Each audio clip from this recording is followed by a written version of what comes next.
Hey guys, thank you for tuning into Moon Outdoors. Today I'm going to give you guys a demo and review of a brand new kayak on the market. I think this kayak came out like 2 months ago. This is a Feelfree Flash. And as you can see, we got the pedal drive here. We got the frame seat. I'll do the walkthrough after the demo portion. I'm already on the water, and the sun wasn't quite up yet earlier, so this is my very first time being on this kayak. So far so good. So this kayak kind of reminds me of a Hobie Revo 11 because it's a little bit shorter. This one is just over 11 foot long, and it's actually pretty narrow. It's I believe it's 30.25 inches wide. One of the narrower is the pedal drive kayak on the market. If you haven't been following my channel, you guys know how much I like the narrow kayaks because they're just faster, more efficient. I'm just paddling, and because it's narrow, oh man, this thing paddles really good. Really good. I really like it. But just like typical pedal drive kayak, it doesn't really have that keel to keep you straight, so you really need a rudder. So my rudder is not deployed right now, so it's kind of going all over the places, especially there's a little bit of wind. I'm gonna lower the rudder down. Okay, and here's the steering control with the rudder. Alright, that's what I'm talking about.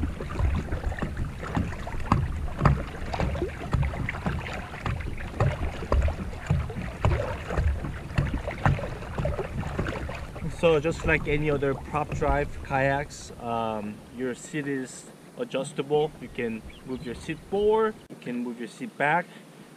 Depends on your length of your legs. Paddling wise, oh, this is awesome.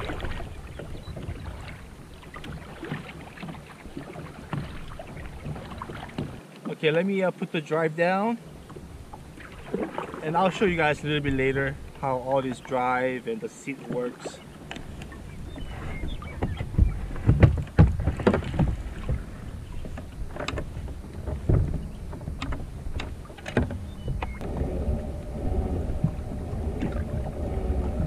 Oh yeah.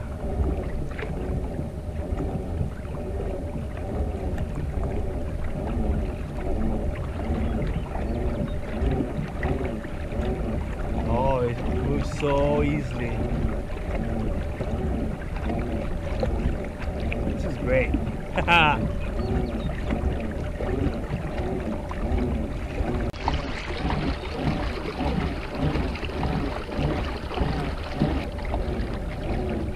Oh yeah.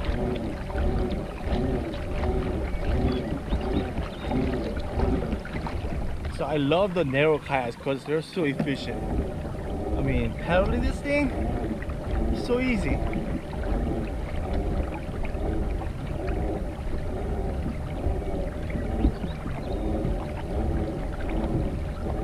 And maneuverability, since it's 11, just over 11 and change, turns really well.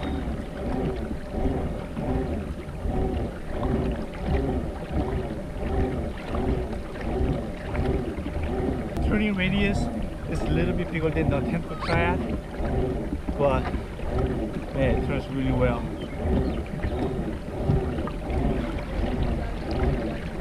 So one of the advantages of prop drive versus the fin drive is the instant reverse.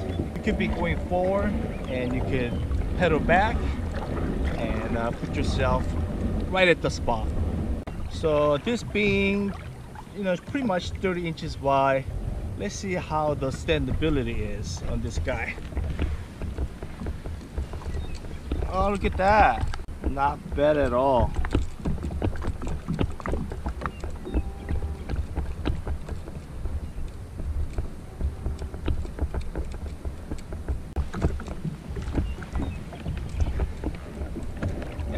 you have a good balance, I think you can definitely stand up and fish out of this.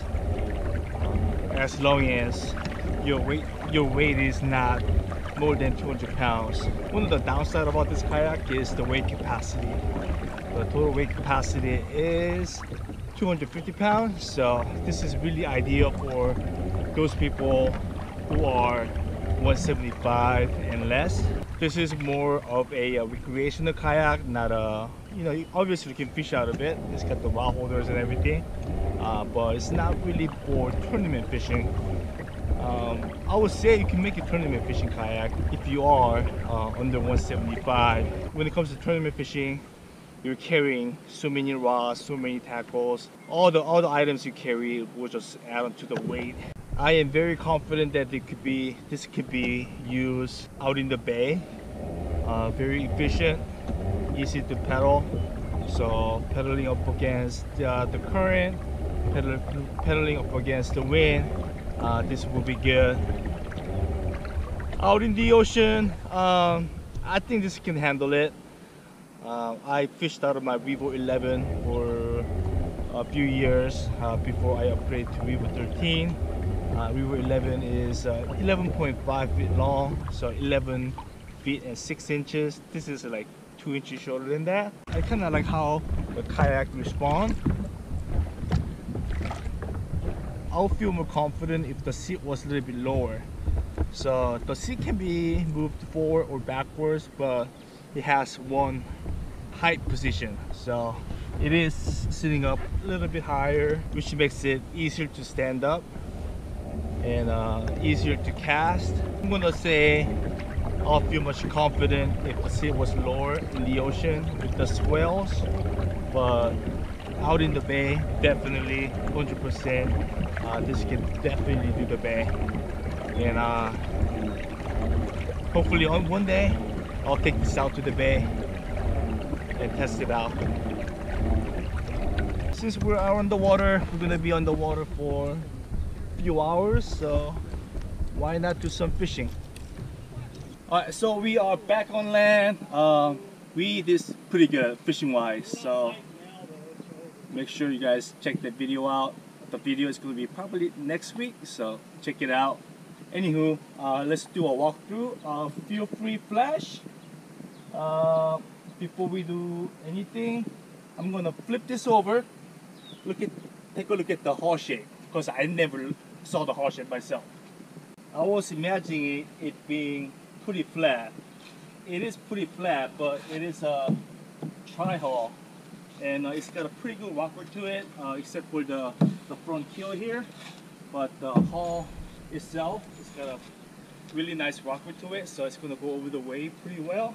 Nowadays, most of the kayaks are pontoon style. They got a big pontoon on either side. Gives you more primary stability. I like something like this better because you can really engage the secondary. You can really put the kayak on the edge. So get a tighter turn and fight against the waves. So I really like the hull design here. All Feelfree kayaks comes with the wheel in the keel like that. So this wheel actually works really well on a flat surface, hard flat surface like concrete, asphalt, hard packed dirt. But when it comes to the softer ground, it doesn't really work well, especially in the sand. It does not work well. But places like this, like a boat ramp, this one is perfect. This is all you need. So starting from the bow, we got a nice molded handle, and it does not have the front hatch, but it's got the little bungee, so you can put your dry bag, whatnot in there. And we got a mount for the pedal drive. It's got the track inside. Let me show you how you put that on. So it's got a little knob on either side, and simply goes right into the track, just like that. And then drive can be resting in that position. And if you want to put the drive in, turn the prop, and you basically lower it down and you clamp it with this guy right here. And moving on to the side, we got the gear track. This is a Feelfree Unitrack, so it's not compatible with most of the other track like Yak Attack, what's out there, Scotty, However, so all you need is this guy right here, this piece right here. This is a Yak Attack Feelfree Unitrack adapter. So all you need is this, and you can use any Yak Attack products, Railblazer, Scotty, any kind of rod holder, fish finder mounts with this track.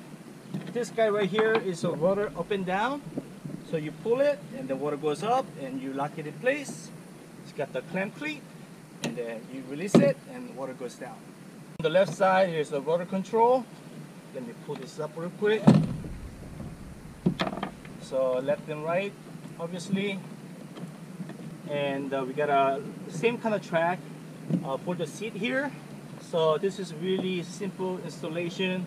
As you can see over here, you got this little grooves. So you slide in the rear end of the chair in the track, and you can adjust your seat in multiple positions. I'm about 5'7", 5'8" on a good day. So second from the front was a comfortable position for me. But Steve is a few inches taller than me, so I think he was at number 4 or number 5. And basically you run the strap underneath the frame.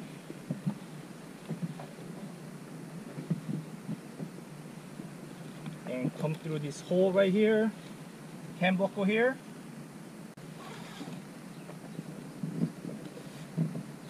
Okay, there you go. Moving to the back, we got a flush mount rod holders on either side.